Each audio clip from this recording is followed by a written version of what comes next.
இயேசுவில் பிரியமான சகோதர சகோதரிகளை, இன்றைய நற்செய்தி நம்மை எல்லாம் ஆழ்ந்து சிந்திக்க அழைக்கின்றது. நேற்றைய தினத்திலே அந்த பர்த்திமேயு என்ற குருடனுக்கு பார்வை அளித்த நிகழ்வை நாம் வாசித்தோம். அந்த பர்த்திமேயு என்றால் அரேபிய மொழியிலே மாசு படிந்த நபர், மாசு படிந்த நபர். ஆனால் அதே பெயருக்கு கிரேக்க மொழியிலே அர்த்தம் எப்படி என்றால் மதிப்புமிக்க நபர். ஆண்டவர் இயேசுவுடைய அந்த புதுமை புரிதல், முதலில் பார்வை இருந்து மறுபடியும் பார்வை இழந்தவன் அவன். எனவே ஒன்று இருந்து அதை இழந்து விடுகின்ற போதுதான் வெயிலின் அருமை நிழலில் தெரியும், நிழலின் அருமை வெயிலில் தெரியும் என்று சொல்லுவார்கள். இப்பெல்லாம் அப்படிப்பட்ட காலத்தில் தான் வாழ்ந்து கொண்டிருக்கின்றோம். எனவே அந்த இயேசுவை சந்தித்து பார்வையற்ற நிலையில் இருந்த அவனுக்கு பார்வை கொடுக்கின்ற வரையில் அவன் ஏதோ ஒரு குறை தன்னில் இருப்பவனாக இருக்கின்றான், மாசு படிந்த நபராக இருக்கின்றான். ஆனால் ஆண்டவர் இயேசு அவனை சந்தித்து பார்வை கொடுத்த பிறகு அவன் மதிப்புமிக்க நபராக மாறிவிடுகின்றான்.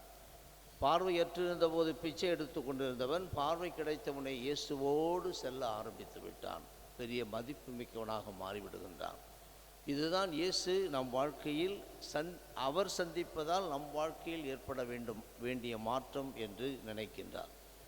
இன்றைய நற்செய்தி அதை தொடர்ந்து பார்க்கின்ற போது நம்ம எவ்வளோதான் வரங்களால் உயர்த்தினாலும், முதல் வாசகத்தில் கேட்டதை போன்று ஒவ்வொருவருக்கும் அவரது நிலைக்கு ஏற்றவாறு வரங்கள் கொடுக்கப்படுகின்றது. நான் ஒரு குரு என்றால் ஒரு குருவானவராக எப்படி வாழ வேண்டும் என்ற வரம் முழுமையாக எனக்கு கொடுக்கப்படுகிறது. அதற்கு நான் எப்படி ஒத்துழைப்பு தருகிறேனோ அதற்கேற்றவாறு அந்த வரங்கள் வளரும். ஒத்துழைப்பை கொடுக்காத போது அந்த வரம் என்னில் அழிந்துவிடும். அது நல்ல முறையில் பார்க்கலாம். இரவு முழுவதும் ஜெபித்து 12 சீடர்களை தேர்ந்தெடுக்கின்றார். அதில் ஒருவன்தான் யூதாஸ். அங்கே இயேசுவின் ஜெபத்தின் பலனால் இவன் சீடனாக இருக்க முடியும் என்ற ஒரு நிலை அங்கே வருகிறது. ஆனால் கொடுத்த அந்த வரத்தோடு இணைந்து செயல்படுகின்ற போது அவர் ராயப்பர் முதல் பாப்புவாக மாறுகின்றார்.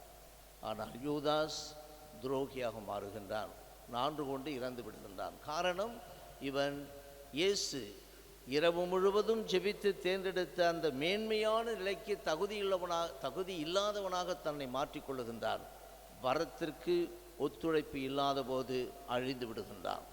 இதைத்தான் அந்த முதல் வாசகம் சொல்லுகின்றது. அதே போன்று தான் அழைத்தேன், உனக்கு வேண்டிய வரங்களெல்லாம் கொடுத்தேன், நீ எந்த நிலையில் இருக்கின்றாயோ அதற்குரிய வரங்களை கொடுத்தேன். குடும்பத்திலும் தாய் தந்தை பெற்றோர் பிள்ளைகள் இந்த நிலையிலே எல்லா வரத்தையும் கொடுக்கின்றார்.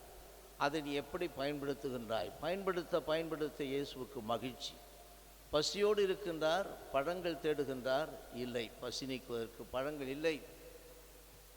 இனி உன்னிடமிருந்து யாருமே பெற்றுக்கொள்ள மாட்டார்கள், உண்ண மாட்டார்கள் என்று சொல்லிவிடுகின்றார். அடுத்த நாள் காலையில் வந்து பார்க்கின்ற போது வேரோடு அது பற்றி போயிருக்கிறது. வேர் மண்ணுக்கு கீழே இருக்கும். வேரோடு அது பட்டு போயிருந்ததை எப்படி பார்த்திருப்பார்கள்? மேலே பார்த்தால் தெரியும், மரத்தை பார்த்தால் கண்டிப்பாக தெரியும். அப்படி பட்டு போனதற்கு காரணம் அவர் தேடிய போது கிடைக்கவில்லை, பலனை தேடிய போது கிடைக்கவில்லை.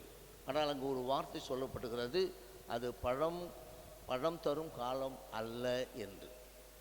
அப்படி இருந்தாலும் இயேசு அதை சபித்து அது பட்டு போகிறது என்றால் உன்னால் பலன் கொடுத்திருக்க முடியும். ஏனென்றால் அப்படிப்பட்ட வரத்தை நான் உனக்கு கொடுத்திருக்கின்றேன், என் வரம் வீணாக போகக்கூடாது. சின்னப்ப சொல்லுவார், எனக்கு பொழியப்பட்ட அருளை நான் வீணாக்கி விடவில்லை என்று சொல்லுவார். எனவே வீணாக்கி விடுவது என்பது பழம் தரும் காலமா பழம் தராத காலமா, எந்த நாளிலும் நீ பலன் தரக்கூடியவனாக இருக்க வேண்டும்.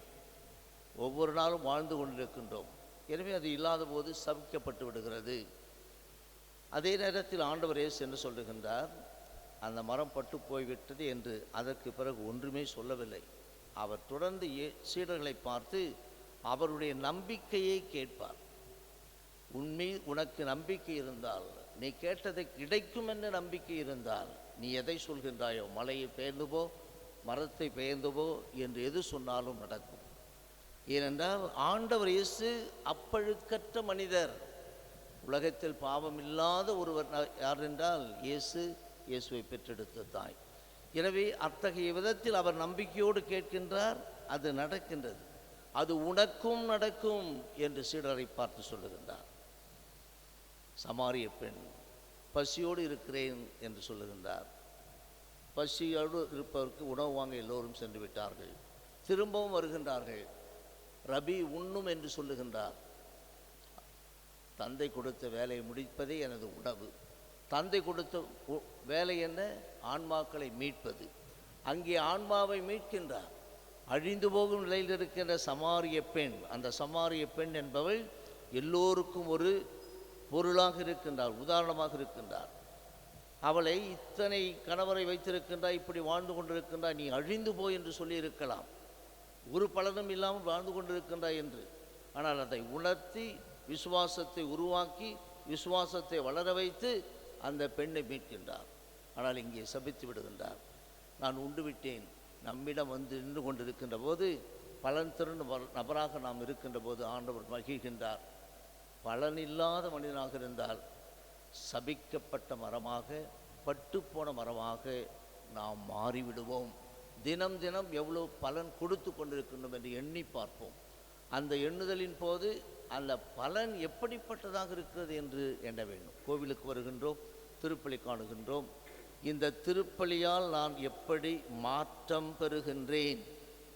அந்த மாற்றத்தை எது செய்கிறது? நான் உட்கொள்ளுகின்ற உணவு, நான் கேட்கின்ற வார்த்தை. இதில் மாற்றம் பெறாத போது பட்டுப்போன மரமா, கனிதரா மரமா? சிந்திப்போம். ஆமென்.